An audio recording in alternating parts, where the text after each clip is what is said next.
Thanks very much, Susan, for the warm-up. Usually I get put into that role of needing to warm up the crowd, but I feel like you're all right here and ready. And if I got chosen to do this because I'm funny, I'm not going to be as funny as I usually can do. I know that when I gave the Jean Chall lecture at Harvard and I stood up and said that I was going to do it straight, everyone groaned with disappointment. So reading, by definition, involves text. But when it comes to defining and describing text, we have a lot of different perspectives. Now, I was an early adopter of alternative views of text, following in the steps of Ken and Yetta Goodman. In my first two published studies, I looked at young children's understanding of print in the environment, such as on these signs. My work actually spurred several investigators to determine whether young children could recognize environmental print independently. And what they did is they would transpose, for example, a Coca-Cola, the words Coca-Cola on a stop sign, and then conclude that young children couldn't independently recognize environmental print. Now, that had never been my intent, to have young children independently recognize environmental print. My interest lay in having young children's understanding of the meaningfulness of print come into tasks such as that of becoming conventionally literate. Further, even as an early adopter of alternative views of text, I was always aware that at one point or another, individuals, if they want to participate fully in communities and in the workplace, need to have conventional literacy. And I was also aware that for children who live in economic, linguistic, and social communities that differ from that of the school, the texts of school are very important in making that possible for them to become conventionally literate. Now, surprisingly, in that texts are central to our enterprise as literacy scholars, we have few models of text. An exception to this is a framework that Heidi Ann Mesmer, Jim Cunningham, and I outlined in 2012. In that paper, we argued that selection and creation of text for beginning readers needed to attend to programmatic, discourse, syntactic, and word-level features. And today I build on that model, extending it to text for struggling readers. And always in my presentation today, as has been the case in my 50 years in education, and as Susan said, first as a teacher aide, then a teacher, educator, and researcher, my focus is on the kids who depend on public schools to become highly literate. Now, I want to be clear in using that term that I'm not suggesting by any stretch of the imagination that these children don't come to school with many literacies and substantial knowledge. But for them to become conventionally literate requires intentional instruction on the part of our public schools. And please know that when I use this phrase, I speak as the child of refugees to Canada, a child whose native language wasn't English, a child who came from a very strange religious ethnic group that the teachers couldn't understand. And know that I stand here today because of teachers in Vancouver, British Columbia's public schools who took special care with this unusual child, as they did with all the children in my classes. And these were children who had come from hungry, in 1956, Sikhs, Hindus, Pakistanis who had been displaced by partition, and people from the displaced camps of World War II, as well as children like me whose parents had escaped from the Stalinists as the Iron Curtain was closing. Let me give you an overview of my presentation. As with all of my presentations, it's going to have 3 parts. Now, so some say that my proverbial use of 3 parts, especially the therapists I've interacted with over the years, reflects the fact that I learned to read with Dick and Jane, who suffered from obsessive compulsive disorder. They did everything 3 times, like jumping and running.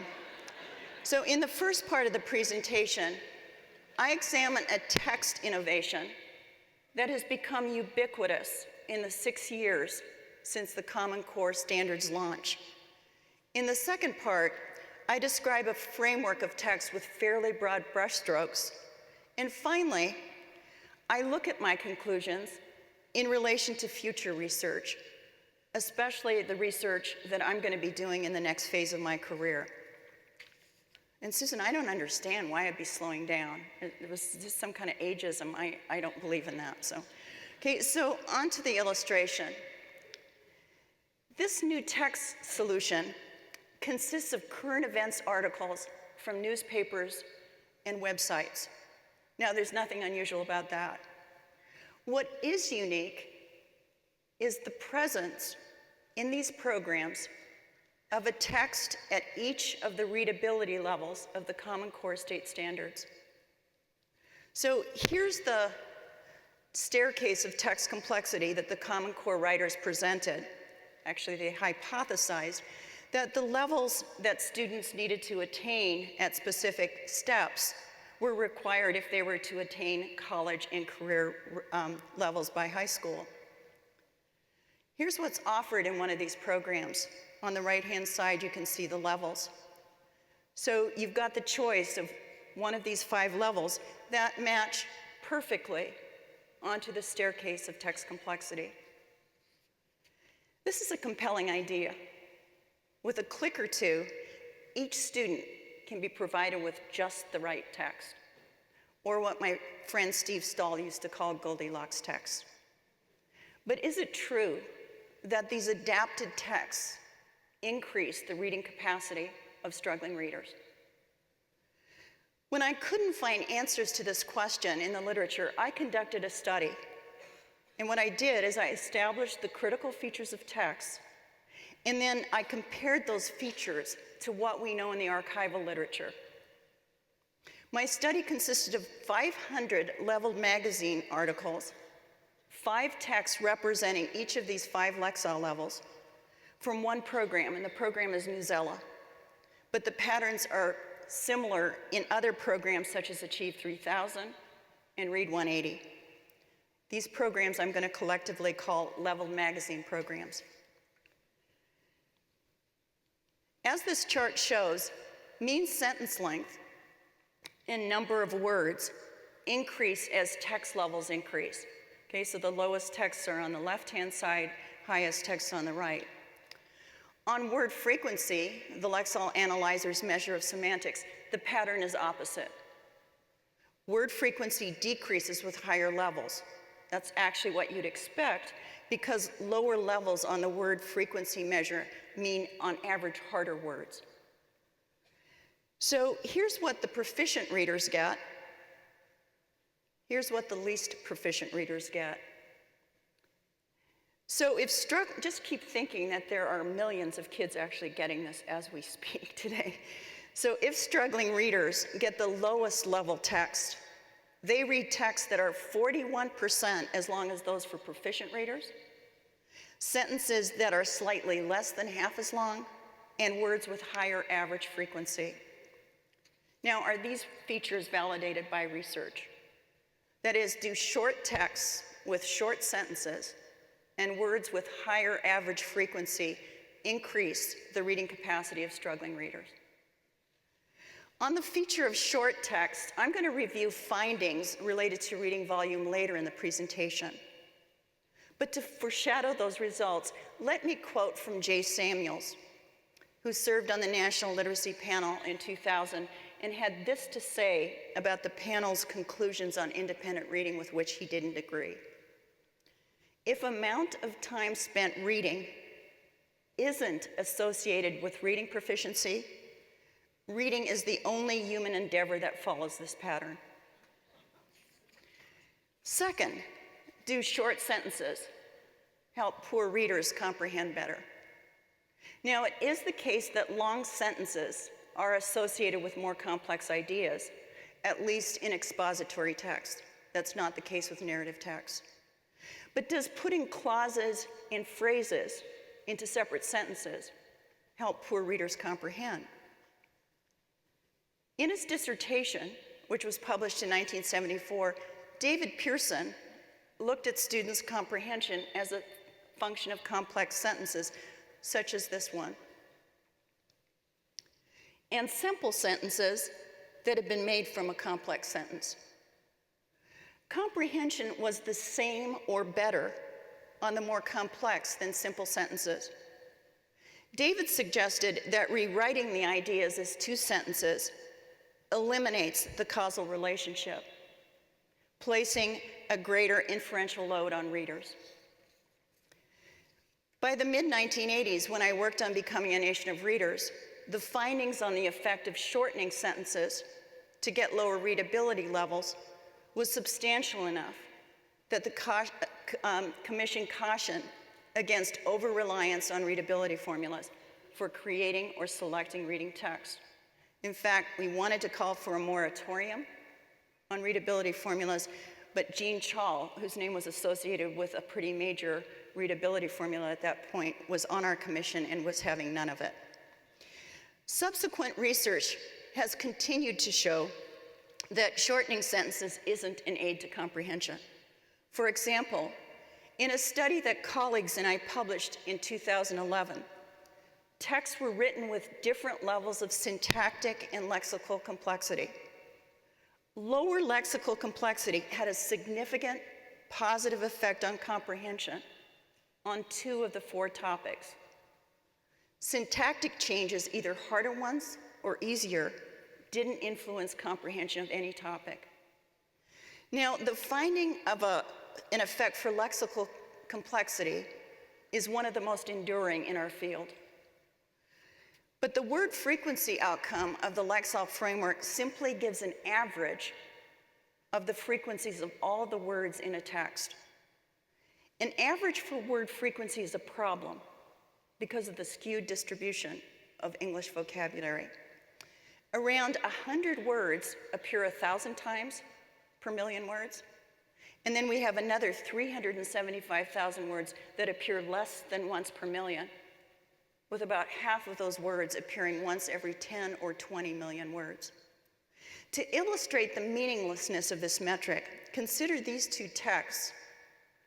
They have the same average word frequency, and it's the word frequency of the most challenging leveled magazine text. So every rare word is treated the same and counted every time, meaning that MAC and TAC are treated similarly to nonlinear and condensation, leading to a similar evaluation of vocabulary load. Until research evidence shows us that this leveling system indeed increases the reading of struggling readers, I have to conclude that a system that relies on syntax and is opaque to vocabulary is unlikely to provide the needed support for struggling readers. But how do texts like this happen? Well, one explanation is digital capacity. Text can now be changed very quickly with algorithms and very, very little human involvement.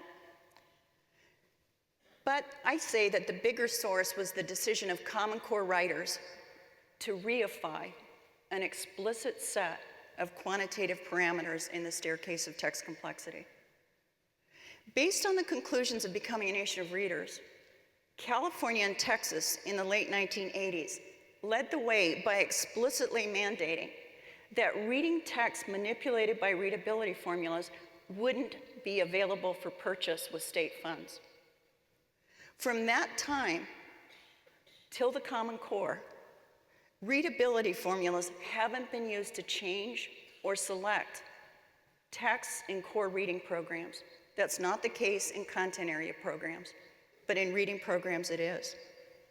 Now, the Common Core writers went a step further than providing the staircase of text complexity based on the Lexile framework.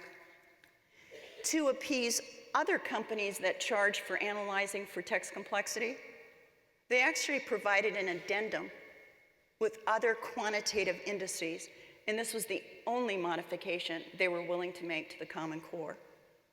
I say that such an action is more than tacit approval for changing and assigning text based primarily on the criterion of sentence length.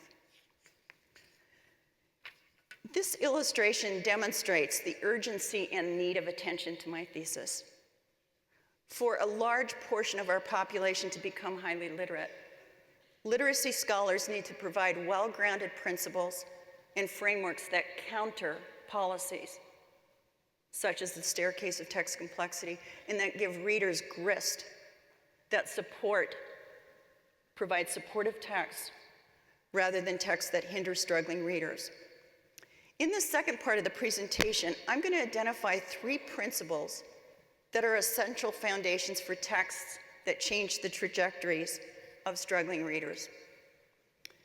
But before I describe those principles, I want to be clear that I'm not claiming here today to be comprehensive in my text model. For example, I'm not going to consider narrative and expository text as Nell Duke has done. Neither am I going to examine the ways in which teacher and task scaffolding fosters readers' comprehension of text, as Sheila Valencia, Karen Wixon, and David Pearson have done. What I've done is to pick from among the many topics related to text 3 that I believe require extensive and intensive attention from our community. Without such attention, educators are vulnerable to quick fixes that at best maintain the status quo and possibly create even more obstacles to educational opportunity for the students most in need. The first principle for struggling readers is that texts need to be meaningful. Really, Freddy?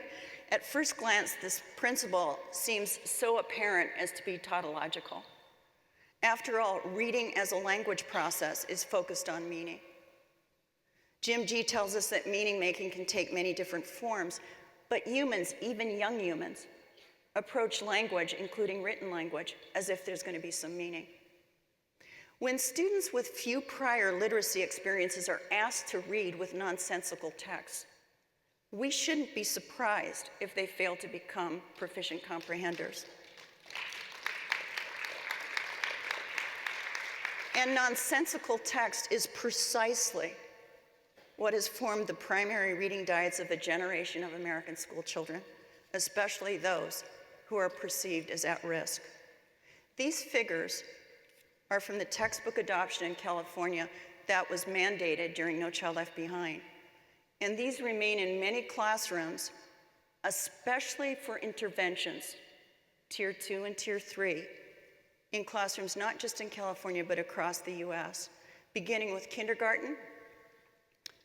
Then you get another dose in first grade, then in second grade, then in third grade, and finally, interventions for struggling readers and for English learners in grades 4 through 8.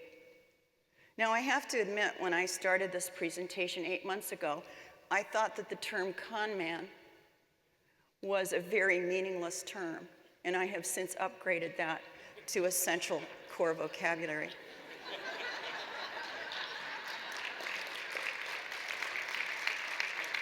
Alongside the strong, effective vocabulary on comprehension is the finding of an equally or even stronger effect of students' background knowledge. Now, the depth and quality of what you know about a word influences how quickly and well you recognize it, according to Chuck Perfetti's lexical quality hypothesis. Yet in decodable text, low-meaning words such as snout, shearing, plow, and nab are numerous. And get this, they're rarely repeated by design. That's part of the design, because they don't want kids to be memorizing words. They want them to be relying on their decoding. As an antidote to decodables, I created a set of texts for young English learners that first and foremost was based on the principle of meaningfulness. English learners might not know the English label for a concept, but particular concepts are salient in the lives of young children. Concepts such as school, playing, plants, and food. Such familiar but engaging concepts provided the basis for the meaning text. From the target words for a topic, the chosen words were ones with consistent common vowel consonant patterns or rhymes, and with substantial frequency in written English. So we picked the words dog and frog, but not cog, bog, slog, and flog. With Charlie Fisher, I initiated an intervention with a meaning text in a district with a high percentage of English learners. For 12 weeks, in 3 half-hour weekly sessions, the same teacher worked with 2 groups of students from the same class, and there were 9 first-grade classrooms. They participated in exactly the same instructional routine, lots of writing, lots of wordplay, but 10 minutes of each half-hour was devoted to reading text. One group reading the open court decodables, the other the meaning text. A third triplet of students stayed in the classroom where they received instruction in the district's core reading program, which had a second set of decodables. By the second half of first grade, when we started the intervention, these English language learners had been through the 44 phonemes once in kindergarten, and they were on the second tour. But most of them could recognize at best a handful of words. As a result of the intervention, the meaning group outperformed both the intervention and classroom decodable groups in reading several texts, but not a decodable text. The meaning group also outperformed the other 2 groups on several word recognition tasks, but not a decoding task of nonsense words. That is, when things didn't make sense, better reading skills didn't help these students. The meaning texts were filled with familiar concepts, but they also provided some consistency in phonics patterns. The second principle is that texts for struggling readers need to have a modicum of consistency in linguistic information. Now, I've underlined modicum to emphasize that language learning involves generalization. It's not about seeing and practicing every single sound or every single word. In the meaning text, we emphasize 25 phoneme grapheme patterns rather than the 250 that are required for a program to be officially labeled as decodable by the states of Texas and California. Even representative knowledge about phonics, however, can only go so far. To move beyond the novice stage in reading, students need to be facile with the meaning parts or morphemes of language. And to understand morphology's role in proficient reading requires us as literacy educators to understand the nature of the lexicon or the vocabulary of English. Estimates place the number of words in English at around 400,000. Obviously an impossible number of words to teach. But when viewed from the perspective of morphology, the learning tasks becomes somewhat more manageable. In a landmark study, Bill Nagy and Dick Anderson estimated that the English lexicon could be parsed into 88,500 word families. An example of a morphological family is adequate, adequately, and inadequate. This figure gives the distribution of words in a corpus of 200,000 words. Nagy and Anderson hypothesized that the morphological families become prominent in the text on the right-hand side of the graph, when rare words become more prominent, as in the middle grades. But in a recent analysis of core reading programs, Devin Kearns, Joanne Carlisle, and I found that 52% of the unique words in grade 1 texts and 65% in grade 3 texts have multiple morphemes. Amanda Goodwin, Gina Cervetti, and I set out to establish the presence of word families in the most frequent portion of the English lexicon, words with 10 or more predicted appearances per million. We identified 2,500 word families in that group. In a subsequent study, I identified families in the moderately low frequent group here. This group has approximately 1,500 word families. So the words on this side of the graph, those that appear at least once per million, have approximately 4,000 word families. The next step in our research was to establish whether these words appear a lot in text, so a validation study. And what we used were the 200 texts identified by Common Core writers as exemplars of complex text for different grade levels. These are the 200 texts. Yes, I have compulsively gathered all of them, scanned them, or as it's called in my neighborhood where the kids do the scanning, scammed them, because they charge quite a bit for this process, and analyzed these texts. We found that the 2,500 words families accounted for an average of 91.5% of the words across the board from K to college and career ready. The 1,500 families added an additional 5%, and this leaves a very small percentage accounted for by all the rest of the words. Percentages of these words and word families differed across the grade levels. So at K1, about 97% of the words were accounted for by the 2,500 families. Those are the words in yellow. At grades 11 to college and career ready, 90% of the words came from that 2,500 group, 15% from the, 5% from the 1,500 group, which are in orange, and then you see that more rare words are beginning to appear.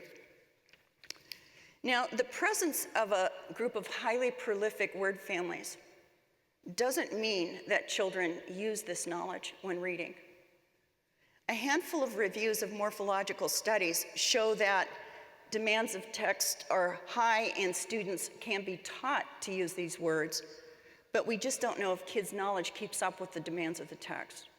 That's something that I intend to investigate in the future. But to date, my work on this corpus has focused on creating texts on this core vocabulary. So I'm referring here to the words with moderate to high frequency. In designing what I'm calling content text to support struggling readers, I drew heavily on research from the English as a second language field, where a substantial amount of evidence shows that young adults who can read well in their native languages can be taught to read English well and quickly when they move through a progression from highly frequent to moderately frequent to low frequent words.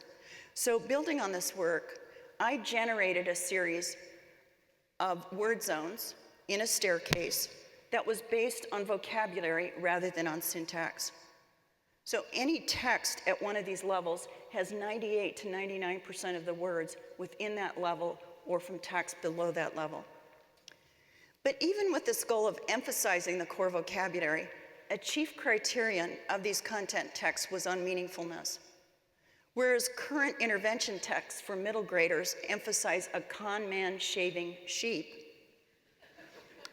the content texts emphasize topics that are relevant to background knowledge in both narrative and expository text. So topics such as these: stars, toys, storms, wind farms, so on. Many students have read these texts over the past 15 years, and numerous investigators have studied their effects, concluding that consistent experiences with these texts can increase background knowledge, comprehension, and ease of reading. Now, with any intervention, including the content text, we can ask whether the effects simply reflect that kids are doing more reading, not the specific texts or the strategies. We've controlled for that with the content text. But claims for the Level magazine articles, for example, need to view their results from this lens. Introducing even a little more reading into students' school lives is likely to make a difference as J. Samuel said. So the third principle that I'm talking about here today is that struggling readers need to see an awful lot of text to get better at reading. But here's the big question. How much reading is associated with particular levels of reading proficiency is a question we simply don't have an answer to. And I have to say we have almost no research that examines that. How might we begin to answer this question? A first step I propose is to examine present reading habits or patterns. So if students are reading at adequate levels, that should mean that they're participating in enough reading. In a recent study, my colleagues and I compared data from 2 cohorts reading the same passages, one group in 1960 and another in 2011. We found that silent reading rates with comprehension were significantly lower in 2011 than in 1960, beginning with 4th grade and with a noticeable plateau in the middle grades. Actually, what you can see there is the high school kids are gaining at the same rate as the kids in 1960, but it just isn't enough from where they start. In another study, this time of middle school students' oral and silent reading, colleagues and I found that accuracy levels in oral reading were high. 90% of a sample of 8,000 middle graders could read grade level passages at 95% accuracy. That level, scholars such as Steve Stahl and Mari Clay have told us, should be satisfactory for comprehension. But when we asked them to read silently, 60% of the sample failed to answer a relatively easy set of comprehension questions satisfactorily. What we did is we took a sample of the poor and moderate comprehenders and asked them to read silently in a paper and pencil situation with an observer. In that situation, from the online situation, their comprehension rose significantly and their reading rates declined significantly. Findings such as these suggest, to me at least, that the vast majority of our students are proficient enough at word recognition, but they don't have the monitoring or stamina needed to read on their own. One explanation for these patterns of poor reading performance may lie in the amount that students read in school. From the early 1970s to the early 1990s, scholars such as Linda Gambrell conducted observational studies of classroom reading. The findings typically showed approximately 14 to 15 minutes spent in daily reading in elementary classrooms. In the early 2000s, a survey by the National Assessment of Educational Progress found 4th graders reporting an average of 8 to 12 minutes of daily reading. Now, this is the most comprehensive and the most recent to date, and it suggests that the amount that students are reading, which was previously at a fairly moderate level, may have declined.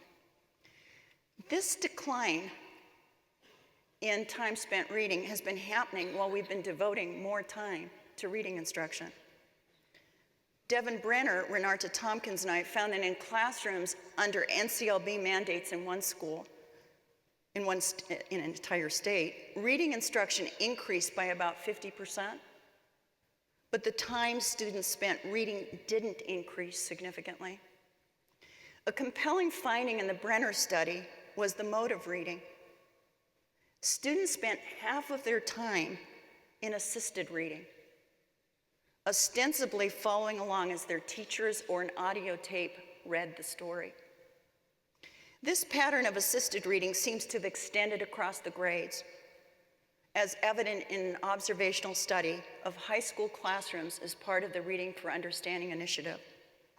In that study, teachers reading aloud, with students presumably following along, accounted for 80% of the time spent reading in ELA, social studies, and science.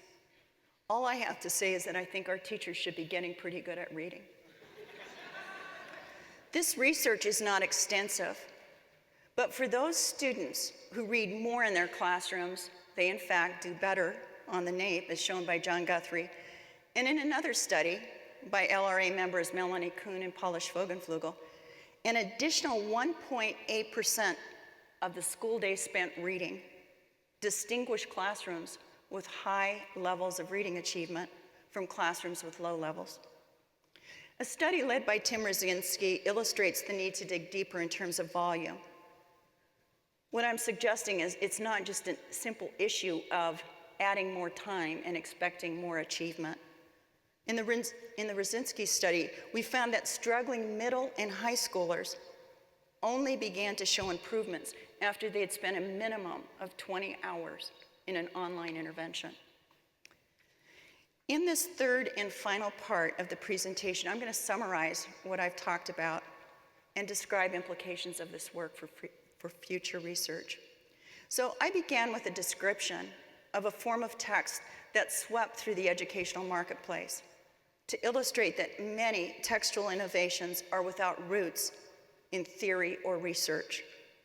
I then went on to describe two features of text that are essential in the design and selection of text for struggling readers. But before I address those two features, meaningfulness and linguistic consistency, I want to summarize the conclusions regarding reading volume. I think we can agree that our students aren't reading enough. But in response to the question that teachers ask me, how much reading is necessary, we simply don't know how much of what kind of reading is needed when in students' development. Research around reading volume, and especially its role at different points in students' school careers, is one of the most compelling areas of research. And I think there's enough to go around for a lot of emerging scholars to make significant contributions in both practice and scholarship. Now let me address the issue of meaningfulness and a modicum of linguistic consistency. In describing these two features, I presented two examples of text in which I've been involved as a developer and researcher. This involvement shouldn't be construed as my search for the holy grail of text. That is, a belief that there's going to be one kind of text that's superior to all other kinds of text for all readers of all proficiencies. I truly believe that there are many text types for different readers and different purposes. But at the same time, I do believe that some texts better support some aspects of reading for struggling readers than other text types. What I'm actually proposing here today is that we return to the topic of intentional, or in a previous generation, controlled vocabulary. Our colleagues in English as a second language make intentional vocabulary a centerpiece of text, and the people that they work with are proficient readers in another language and are very motivated to learn to read English. Yet in American reading instruction, we've dropped this critical feature of learning for struggling readers, even as our schools have become more diverse linguistically, economically, and socially. We rightfully rejected the Dick and Jane genre in Becoming a Nation of Readers. However, it's important to note that in BNR, we recommended that primary level texts should meet the technical requirements for a controlled vocabulary, while at the same time using language and ideas in artful ways. No one had addressed what this meant when California, in their 1988 textbook adoption, mandated that only authentic texts, that is, trade books, would be acceptable for adoption in that state. This policy was a vast misinterpretation of Becoming a Nation of Readers. As Jill Fitzgerald and colleagues have shown, the number of unique words in text increased substantially from 1987 to 1993, reflecting a lack of focus on core vocabulary. But even with policies for another type of text, decodable ones, in the mid-1990s, repetition didn't enter in. And as I've shown, vocabulary was not represented by design. Now, I'm not suggesting a return to Dick and Jane. They remain in long-term rehab units, dealing with their obsessive compulsiveness, but we do need attention to what it means to have a modicum of meaningful linguistic information in text for struggling readers. The aim of the work that I've described earlier with Amanda Goodwin and Gina Cervetti has been to identify what we call a parsimonious vocabulary. Can we identify the smallest number of word families that account for the greatest proportion of the words in text? Further, the words beyond the parsimonious vocabulary also require attention. This is what Charlie Fisher and I describe as the words that fall beyond the parsimonious vocabulary to encompass the rare and infrequently encountered words. It is to these questions of parsimonious vocabulary and the critical word factor that I'm going to focus on in the next phase of my career. In pursuing this work, I'm particularly interested in resources provided by digital capacity. Efforts such as the Level magazine texts are a poor use of the capacities of technology.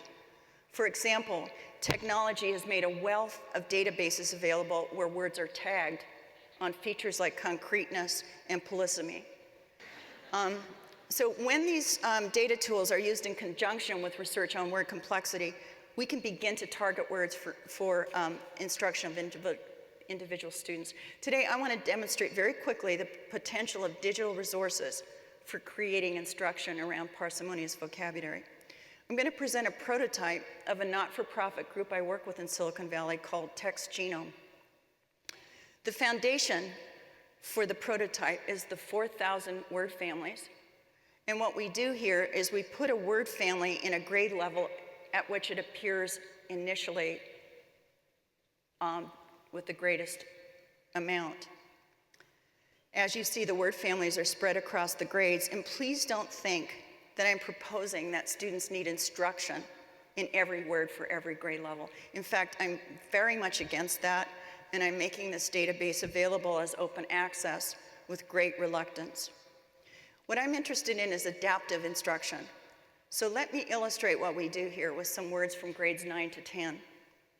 We sort the words at a grade level into groups of 15 to 20. So we start with 450 words, sort them into groups of 15 to 20 based on 10 word features that are in my text analyzer. Features such as part of speech, age of acquisition, concreteness, and so on. So here are the words in a middle group in grades 9 to 10.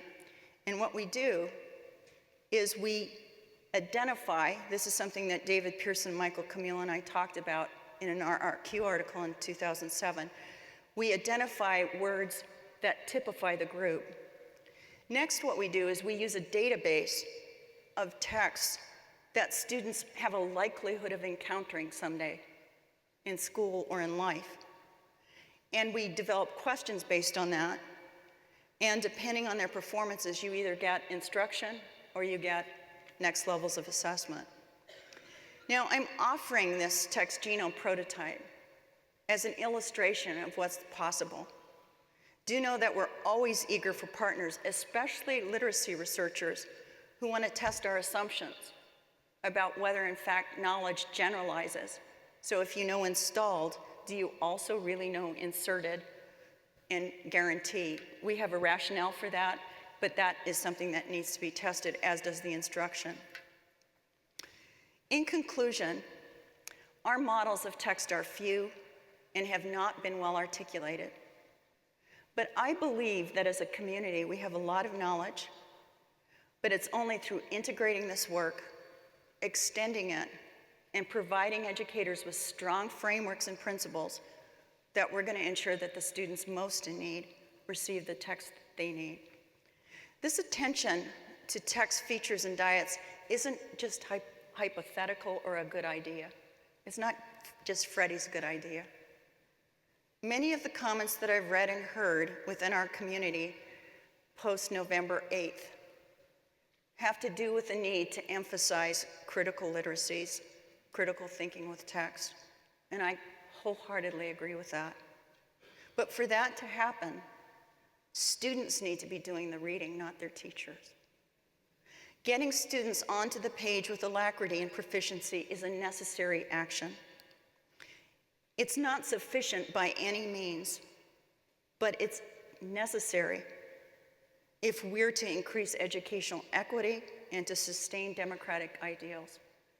And I believe strongly that ensuring that teachers have the knowledge and the will to support such proficiency is a primary obligation and contribution of this community here.